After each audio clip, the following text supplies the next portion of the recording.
Hello नमस्कार, मैं रतन सिंह पायल आप सभी लोगों का इस YouTube चैनल पर स्वागत करता हूं। इससे पिछले वीडियो के अंदर अपन लेंस के द्वारा प्रतिबिंब किस प्रकार से बनता है और किस प्रकार से क्वेश्चन आ सकता है इस पर बात की थी।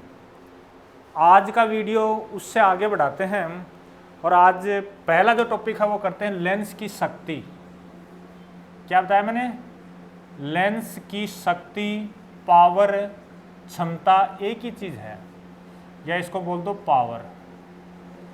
लेंस की पावर का मतलब होता है कि कोई लेंस है, जैसे कॉन्वेक्स लेंस है, उत्तल लेंस है, वो किस प्रकाश की किरण को किस प्रकार से केंद्रित कर पाता है, या अवतल लेंस है वो किस प्रकार से प्रसारित कर पाता है, इसी को लेंस की क्या कहते हैं? पावर कहते हैं। और क्षमता का जो फॉर्मूला होता है, क्षमता P बराबर ये लिखा जाता है 1/f से लिखा जाता है। F यहाँ पर यह फॉर्मूला जब आप काम में लेते हो तो F का नाम तो सबको पता है, फोकस दूरी। लेकिन जब यह फॉर्मूला काम में लेते हो तो ये होना चाहिए मीटर में होनी चाहिए। किस में होनी चाहिए? F होनी चाहिए आपकी मीटर में होनी चाहिए। फिर बाद में देखो बात आती है, कई बार आपको F सेमी में दे दिया गया होता है। यदि F आपके पास में सेमी में हो तो आप पहला काम ये कर सकते हो कि सेमी को मीटर में चेंज करके इस फॉर्मूले में रखो, आपका आंसर आ जाएगा। अगर ऐसा नहीं करते हो तो आप फॉर्मूला काम में ले सकते हो कि P बराबर लिखो 100/f लिखो, आपका यह आंसर हो जाएगा। ठीक है, मैं आपको ये याद करवाने की कोशिश ये कर रहा हूँ कि ये आप याद रखोगे। और इसमें ध्यान क्या रखना है कि F जो फोकस दूरी है उसको आप किस में रखो? मीटर में रखोगे। ठीक बात है। इसके बाद में अगला जो क्वेश्चन बनता है, इसका SI मात्रक क्या है? SI मात्रक क्या है? तो इसका SI मात्रक होता है डायोप्टर, और डायोप्टर का नोटेशन अपन D से व्यक्त करते हैं। ये भी याद होगा सबके। फिर बाद में देखो, एक सेकंड थोड़ी सी बात रहेगी बीच में। अगर इसकी डेफिनेशन आपको याद करनी हो तो आपके सामने साफ साफ लिखा है कि P बराबर क्या था? 1/f होता है। और इसको अगर मैं बोलूँ तो आप ये बोल सकते हो किसी लेंस की फोकस दूरी के व्युत्क्रम को, किसी लेंस की फोकस दूरी के व्युत्क्रम को लेंस की पावर कहते हैं, लेंस की क्षमता कहते हैं। इसके बाद में नंबर 4 बात आती है कि कौन से लेंस की पावर प्लस होगी, कौन से लेंस की पावर माइनस होगी। तो देखो, अपन ने बात की थी कि उत्तल लेंस, एक याद करवा रहा हूँ, उत्तल लेंस यानी कॉन्वेक्स। कॉन्वेक्स लेंस के लिए F आपका क्या होता है? पॉजिटिव होता है। अगर यहाँ पर F को आप पॉजिटिव रखोगे तो P भी आपका क्या हो जाएगा? पॉजिटिव आ जाएगा। तो ये भी आपकी याद होगी, P भी आपका क्या हो गया? पॉजिटिव हो गया। इसका जस्ट उल्टा भी आप कर सकते हो कि अवतल लेंस के लिए F और P दोनों क्या होते हैं? नेगेटिव होते हैं। आप इसी लाइन को ऐसे याद कर सकते हो, किसी की चश्मा का नंबर है वो प्लस में है तो वो उत्तल लेंस है, कॉन्वेक्स लेंस है। अगर माइनस में है तो वो कॉनकेव लेंस है। तो आपने ये भी याद कर लिया। मैं थोड़ा सा लिख दूं, आपने याद किया है कि अवतल लेंस के लिए F और P दोनों क्या होते हैं? नेगेटिव होते हैं। मेरे हिसाब से कंफर्म आपने याद कर लिया है। इसके आगे बढ़ते हैं। इसके बाद में एक बढ़िया सा क्वेश्चन ये बनता है कि बहुत सारे लेंस अगर संपर्क में स्थित हों, पास पास स्थित हों, तो आप परिणामी पावर कैसे निकालोगे, परिणामी फोकस दूरी कैसे निकालोगे। तो देखो, अगला है पॉइंट अपना, लेंस संपर्क में हो। लेंस संपर्क में हो तो इसको आप ऐसे समझो कि एक लेंस आपका ये है, दूसरा लेंस एक यहाँ रख दिया, तीसरा लेंस एकदम टच करते यहाँ रख दिया। तो जैसे इसकी पावर आपकी P1 है, अगले की पावर P2 है, P3 है, ऐसे चलता जाए। तो जो परिणामी लेंस बनेगा, रिजल्टेंट लेंस जो बनेगा, परिणामी लेंस जो बनेगा, उसकी परिणामी क्षमता ये इनके बीजगणितीय योग एल्जेब्रिक सम के इक्वल होती है। P = P1 + P2 + P3, ये चलता जाएगा। यहाँ पर याद ऐसे रखना कि बहुत सारे लेंस अगर पास पास स्थित हों, कांटेक्ट में हों, तो आप क्या करोगे? उनकी पावर को जोड़ दोगे। यहाँ जोड़ने से मतलब ये है कि अगर उत्तल लेंस है तो प्लस हो जाएगी, अवतल है तो माइनस हो जाएगी। तो मेरे हिसाब से ये भी याद कर लिया। अब याद यही कर लो, इसको आगे बढ़ाना चाहो तो आगे बढ़ा सकते हैं। अगर p की जगह आप लिखना चाहो तो 1/f भी तो कर सकते हो, 1/f1 plus 1/f2 plus 1/f3, you question बन गया अपना। तो मेरे हिसाब से लेंस की क्षमता लिखने के बाद में आपने जो बातें याद की है कि लेंस की क्षमता का सूत्र P बराबर होता है 1/f होता है, कन्फर्म आपने याद कर लिया। अगला क्वेश्चन ये याद किया है कि f आपको अगर सेंटीमीटर में दे रखा हो तो क्षमता का फॉर्मूला हो जाएगा P बराबर 100/f हो जाएगा, ये भी याद हो गया। फिर आगे मैंने ये बताया कि लेंस की पावर है उसका जो मात्रक है, यूनिट जो है वो क्या होता है, डायोप्टर होता है, ये भी याद हो गया सबके। फिर आगे मैंने ये बताया कि उत्तल यानी कॉन्वेक्स लेंस हो तो उसकी क्षमता क्या होती है, प्लस होती है, और कॉनकेव यानी अवतल लेंस के लिए क्षमता क्या होती है, माइनस होती है। फिर लास्ट में मैंने ये बताया कि बहुत सारे लेंस अगर पास पास एक दूसरे के पास पास रखे हुए हों तो उनकी परिणामी पावर है वो क्या हो जाएगी, उनके योग के इक्वल होती है, अलजेब्रिक सम के इक्वल होती है। यानी P इक्वल टू आपने लिखा था P1 plus P2 plus P3 ऐसे डैश डैश करके लिखा था, ठीक है ना। अब यहाँ पर देखो क्वेश्चन क्या बन सकता है, उस क्वेश्चन की बात करते हैं। तो क्वेश्चन पहला क्वेश्चन तो ये बनेगा कि लेंस की क्षमता का मात्र निम्न में से लेंस की क्षमता का मात्र कौन सा है, तो सब लिख दोगे डायोप्टर है। फिर अगला क्वेश्चन ये बनेगा कि कोई लेंस है, कोई लेंस उसकी पावर प्लस 2D है हो तो उसकी फोकस दूरी कितनी होगी और लेंस कौन सा होगा, फोकस दूरी कितनी होगी और उस लेंस की प्रकृति कौन सी होगी। दो क्वेश्चन बन सकते हैं। सबसे पहले प्रकृति की जब बात आती है तो आपको लेंस दे रखा प्लस, अगर पावर आपकी पॉजिटिव है तो आप ये बोलोगे कि लेंस कौन सा है, उत्तल लेंस है। तो पहले वाला क्वेश्चन में तो आपको कुछ करना ही नहीं पड़ा। अब बात आती है कि आपको एफ निकालना है। आपको दिया क्या है, आपको दिया है कि P इक्वल टू क्या आपका प्लस 2D है। आप जानते हो कि P बराबर क्या होता है, 1/f होता है। अगर ये सूत्र काम में लेते हो तो f आपका किस में आएगा, मीटर में आएगा, ये भी याद है। इसके बाद में यहीं से मैं क्या लिख सकता हूँ कि f बराबर क्या होता है, 1/p होता है। 1/p की जगह रखा 2, काट पीट करेंगे तो 0.5 और ये किस में आ जाएगा, मीटर में आ जाएगा। अगर मान लो ये फॉर्मूला आप काम में नहीं ले पाते हो और आप लिख देते हो कि P बराबर क्या होता है, 100/f होता है, लेकिन ध्यान रहे यहाँ पर f किस में आएगा, सेमी में आएगा, ठीक है ना। यहाँ से f बराबर कितना हो जाएगा आपका 100/p और ये आ गया आपका 100/2, तो ये कितना हो गया आपका 50 सेंटीमीटर, ये मीटर। इस मीटर को सेंटीमीटर में चेंज करते हो तो भी यही क्वेश्चन आपका बनता है। इस प्रकार इससे आगे अगला क्वेश्चन जो बनता है वो ये बनता है,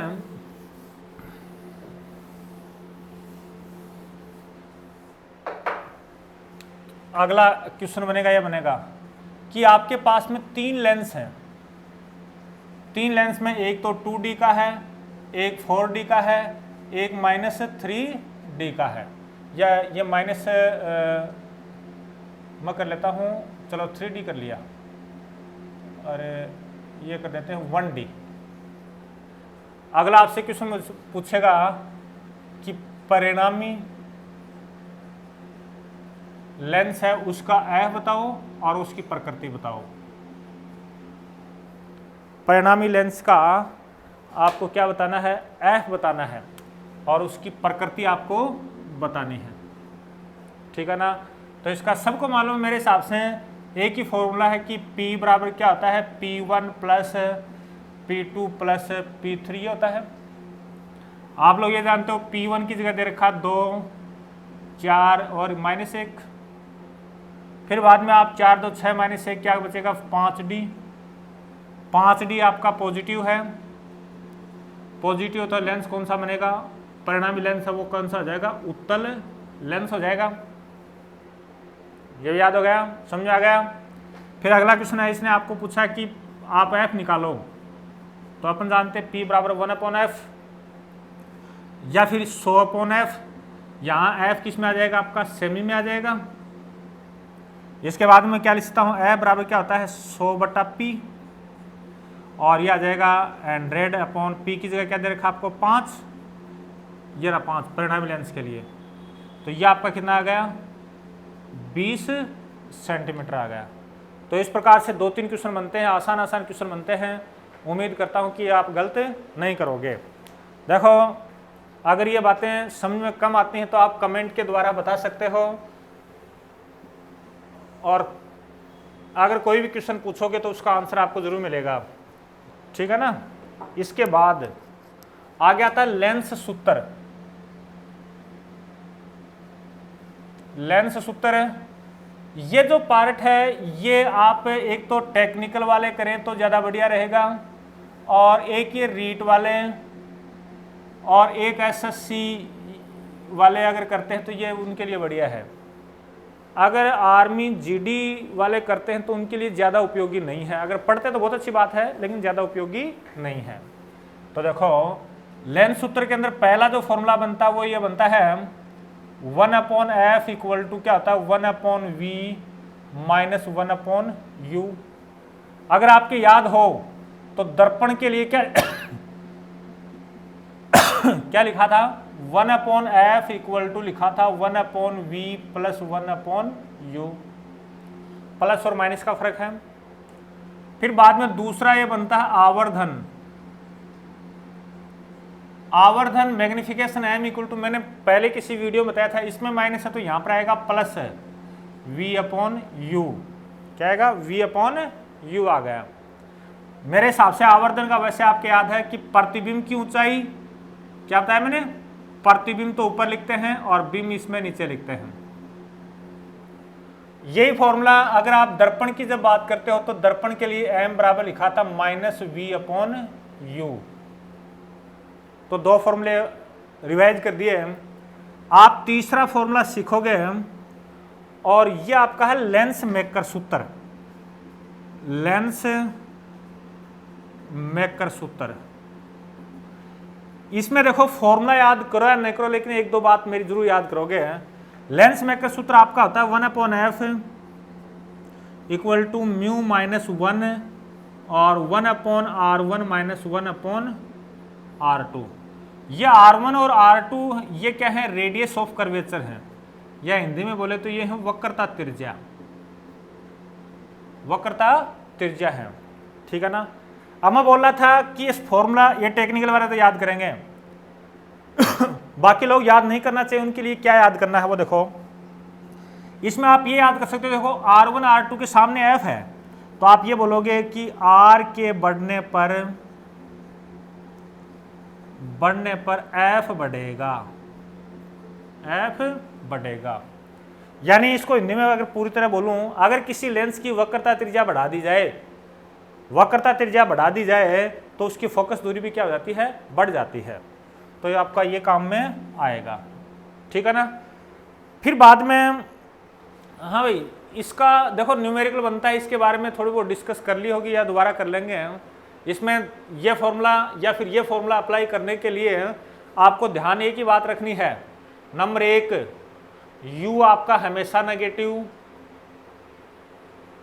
v डिपेंड करेगा आपका बिंब कैसा बना है, उस प्रकार से बात करेंगे। फिर f आपका देखो, अगर उत्तल लेंस की बात हो रही है तो f आपका क्या हो जाएगा, पॉजिटिव। अगर अवतल लेंस की बात हो रही है, किसकी, अवतल, तो f आपका क्या हो जाएगा, नेगेटिव। तो अगर ये बातें आपकी याद हैं तो आपको ये फॉर्मूला अप्लाई करने में कोई दिक्कत नहीं होगी। और फिर किसी एक वीडियो के अंदर अपन ये न्यूमेरिकल करेंगे, फिर बाद में और बात करेंगे, है ना। मैं बात कर रहा हूँ, इसकी बात करूँगा। एक क्वेश्चन आता आपने खूब पढ़ा होगा, जब किसी लेंस को माध्यम में डाल दें तो उस लेंस पर क्या प्रभाव पड़ेगा, उस लेंस की फोकस दूरी पर क्या प्रभाव पड़ेगा। यहाँ पर एक बात दोबारा रिपीट कर रहा हूँ, मैंने आपको याद ये करा, लेंस मेकर फॉर्मूला याद करते बहुत अच्छी बात है, लेकिन ये जरूर याद करोगे। इसमें मैंने क्या बताया है कि लेंस की वक्रता त्रिज्या, रेडियस ऑफ कर्वेचर को अगर बढ़ा दिया जाए तो उसकी फोकस दूरी का मान क्या हो जाता है, बढ़ जाता है। आपको एग्जांपल लेके कर भी सकते हो। यहाँ पर म्यू जो है ये रिफ्रैक्टिव इंडेक्स है, हिंदी में अपन बोलते हैं अपवर्तनांक है। तो मैं लास्ट में मैं बातचीत कर रहा था आपसे, अगर किसी लेंस को माध्यम में डाल दें तो क्या प्रभाव पड़ेगा। चलो अगला है और इम्पोर्टेंट, लेंस को माध्यम में डालने पर, माध्यम में डालने पर प्रभाव। परीक्षा में कभी ये नहीं आता कि प्रभाव लिखिए, आप लोग समझदार हो, ऑब्जेक्टिव क्वेश्चन आते हैं वो ये बोलेगा जब किसी लेंस की फोकस दूरी 10 सेंटीमीटर है, अगर उसको पानी के अंदर डाल दिया जाए, तो उसकी फोकस दूरी होगी 10 सेमी, 10 से कम, 10 से ज़्यादा, या कुछ कह नहीं सकते, इस प्रकार का क्वेश्चन बनेगा। तो देखो पहले मैं बात करता हूँ केवल प्रभाव की, ठीक है ना। इसमें आपको ये नहीं बताया जाएगा कि कितना सेंटीमीटर हो जाएगी, कितना सेंटीमीटर निकालना है, एफ की एक्यूरेट वैल्यू निकालनी है तो लेंस मेकर फॉर्मूला याद करना पड़ेगा, उसके अलावा कुछ हो ही नहीं सकता, ठीक है ना। तो देखो सबसे पहले बोल देते हैं कि माना कि लेंस का अपवर्तनांक तो म्यू है और माध्यम का अपवर्तनांक म्यू डैश है, यानी माध्यम का अपवर्तनांक कम भी हो सकता है और माध्यम का ज्यादा भी हो सकता है। तो केस नंबर फर्स्ट देखो क्या बनेगा, पहला केस याद कर लेना, एक लाइन याद कर लेना, सारी याद हो जाएंगी आपके पास में। केस नंबर फर्स्ट, यदि लेंस का अपवर्तनांक तो ज्यादा हो और माध्यम का अपवर्तनांक क्या हो, कम हो, तो लेंस को आपने किसी माध्यम में डाला, उस माध्यम का अपवर्तनांक लेंस से क्या है, कम है, तो ऐसी स्थिति में देखो पावर P क्या हो जाएगी, लेंस की पावर कम हो जाएगी, P घटेगी। क्या बात याद हुई? आप ये याद कर लो कि किसी लेंस को किसी माध्यम में डालने पर पावर घटेगी। इसके बाद में कुछ छोटी छोटी बातें और जोड़नी है, मैं धीरे धीरे बोल दूंगा। मैंने क्या बोला, P घटेगी, क्षमता कम हो जाएगी, मेरे हिसाब से कंफर्म याद हो गई होगी।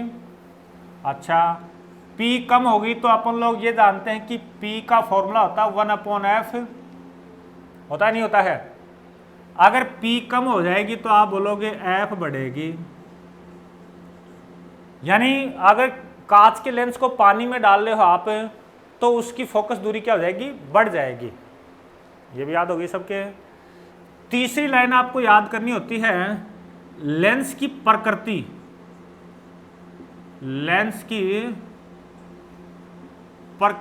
अपरिवर्तित रहेगी। प्रकृति अपरिवर्तित रहेगी यानी पानी के अंदर अगर उत्तल लेंस डालोगे तो वो उत्तल लेंस की भांति ही व्यवहार करेगा, अवतल लेंस डालोगे, कॉनकेव लेंस डालोगे तो कॉनकेव लेंस की भांति ही व्यवहार करेगा। बात याद होगी सबके। केस नंबर सेकंड आपका ये बनता है, देखो यदि लेंस का अपवर्तनांक तो कम हो और माध्यम का ज्यादा हो तो, बात समझ आ गई। यानी आपने किसी लेंस को ऐसे माध्यम में डाल दिया जिसका अपवर्तनांक लेंस से ज्यादा है, तो मैंने आपको एक बात बोली थी कि ये लाइन तो फिक्स बोलनी है, तो आप बोलोगे P घटेगी यानी पावर कम हो जाएगी। बात क्लियर? अच्छा, फिर बाद में आप दूसरी P घटेगी तो F बढ़ेगी यानी फोकस दूरी बढ़ जाएगी। अच्छा, तीसरी बात में चेंज करना, दोनों बातें मैंने सेम लिखी हैं। तीसरी बात में चेंज क्या करना है, प्रकृति परिवर्तित हो जाएगी,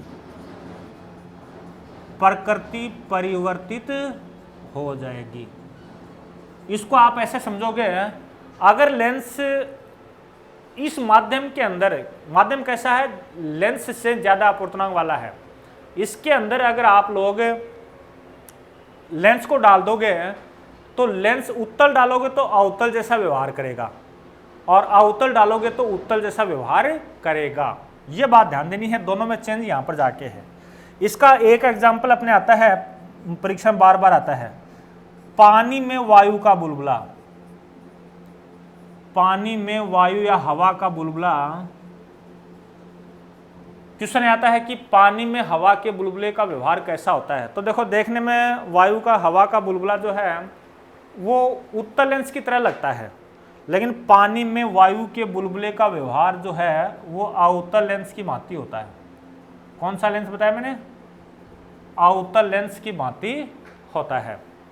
मेरे हिसाब से बात याद होगी। किसी लेंस को माध्यम में डालने पे मैंने एक ही बात बोली है कि पावर कम हो जाएगी। क्या बात बोली है? पावर कम हो जाएगी। तो यहाँ पावर घट गई, पावर घटेगी तो एफ बढ़ेगी, क्योंकि अपन जानते हैं कि ऑपोजिट है। फिर मैंने यहाँ लेंस की प्रकृति अपरिवर्तित रहेगी, यानी ऐसे माध्यम में अगर डालते हो तो उत्तल लेंस की तरह व्यवहार करेगा और अवतल लेंस की भांति व्यवहार करेगा। फिर बाद में आपने लेंस का अपवर्तनांक तो कम है, माध्यम का ज़्यादा है, तो यहाँ भी पावर कम, फोकस दूरी बढ़ी, लेकिन प्रकृति भी परिवर्तित हो गई। यहाँ परिवर्तित नहीं हुई थी। यहाँ उत्तल लेंस है वो अवतल की तरह, अवतल लेंस है वो उत्तल की तरह व्यवहार करता है। जिसमें मैंने एक एग्जाम्पल बताया कि पानी में वायु का बुलबुला किस प्रकार व्यवहार करता है। पानी में वायु का बुलबुला किस प्रकार व्यवहार करता है, तो आप बोलोगे अवतल लेंस की भांति व्यवहार करता है। तो मेरे हिसाब से आपके 3 केस याद हो गए, 2 केस याद हो गए, तीसरा केस और है, केस नंबर 3। केस नंबर 3 में यदि दोनों बराबर हों, mu equal to mu dash हो, यानी ऐसे माध्यम के अंदर डाल दिया, ऐसे माध्यम के अंदर डाल दिया कि लेंस का अपवर्तनांक और माध्यम का अपवर्तनांक दोनों क्या है, बराबर हैं। ऐसी स्थिति में, इस स्थिति में आपका जो P है वो क्या हो जाएगा, 0 हो जाएगा। लेंस का पावर है वो क्या हो जाएगा, 0 हो जाएगा। अगर पावर 0 है तो आप इसको ऐसे बोल सकते हो कि F का मान क्या हो जाएगा, अनंत हो जाएगा। फोकस दूरी क्या हो जाएगी, अनंत हो जाएगी। और इस स्थिति में वस्तु है या लेंस वस्तु ये क्या हो जाएंगे, गायब हो जाएंगे, आपको दिखाई नहीं देंगे। आपने कई बार जादूगर को वस्तुओं को गायब करते हुए देखा होगा, उनका सिद्धांत यही है। वह ऐसे माध्यम के अंदर वस्तु को डालते हैं जिसका अपवर्तनांक और माध्यम का अपवर्तनांक दोनों क्या होते हैं, बराबर होते हैं। ठीक है ना, वस्तु क्या हो जाती है, गायब हो जाती है। तो आपने 3rd केस भी कर लिया। तो मैं देखो इस प्रकार से ये लेंस का टॉपिक कंप्लीट होता है अपना। ठीक है ना। अच्छा, इसमें कुछ न्यूमेरिकल अगर करने हो तो कमेंट के द्वारा बताओगे तो आगे करूँगा। बाकी नेक्स्ट वीडियो के अंदर जल्दी ही नया टॉपिक लेके आता हूँ। लेंस कंप्लीट में मानना हो मेरी तरफ से, और उम्मीद ये भी कर रहा हूँ कि ये आपके समझ आ रहे होंगे। ठीक है ना। अगर लेंस वाले के अंदर, मिरर वाले के अंदर कुछ एक्स्ट्रा कुछ पूछना हो तो आप कमेंट करके ज़रूर बताइएगा,